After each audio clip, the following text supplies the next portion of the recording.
Hello అండి అందరికీ. ఇదైతే మష్రూమ్స్ బిర్యానీ.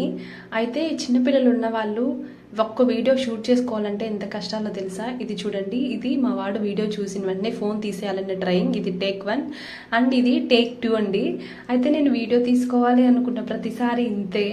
వాడికి తెలియకుండా తీసుకున్నంతసేపు పర్లేదు, కానీ వాడికి తెలిసిన తర్వాత మా అబ్బాయికి తెలిసిన తర్వాత అయితే వాడు చూశాడు అనుకో ఒక్కసారి, ఇంకంతే, ఇంకక్కడితో కెమెరా ఆఫ్ చేసేయాలి, ఫోన్ బద్దలు కొట్టేయాలి. అట్లా నా ఫోన్ చాలాసార్లు వాడే అత్తారింటికి పంపించాడు అనమాట.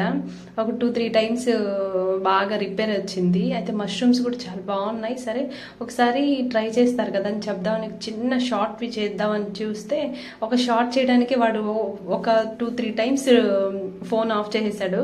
అయితే నేను తింటున్నది వచ్చేసి ఇది మష్రూమ్స్ బిర్యానీ. మష్రూమ్స్తో కూడా కర్రీ కూడా చాలా బాగుంటుంది. మష్రూమ్స్ అనే హెల్త్ కూడా చాలా మంచిది కూడా.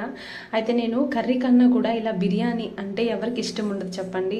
నాకు కూడా బిర్యానీ అంటే చాలా చాలా ఇష్టం. అయితే బిర్యానీ టైప్లో మష్రూమ్స్ కూడా యాడ్ చేసుకున్నాను. చాలా టేస్ట్గా ఉంది. మీరు ఒకవేళ తెలియకపోతే ఒకసారి మన ఛానల్లో కూడా మష్రూమ్ బిర్యానీ ఒకసారి పెట్టున్నాను, పులావ్ టైప్లో చేస్తున్నాను. సింపుల్ అండి, ఈజీగా ఉంటుంది. మసాలాలో కూడా ఎక్కువ ఉండవు, చాలా టేస్టీగా ఉంది. ఆ మష్రూమ్స్ వచ్చి ఇవి నాటువి మన ఊర్లో దొరుకుతాయి కదా వర్షాలు పడినప్పుడు, అవైతే ఇంకా టేస్ట్గా ఉంటాయి.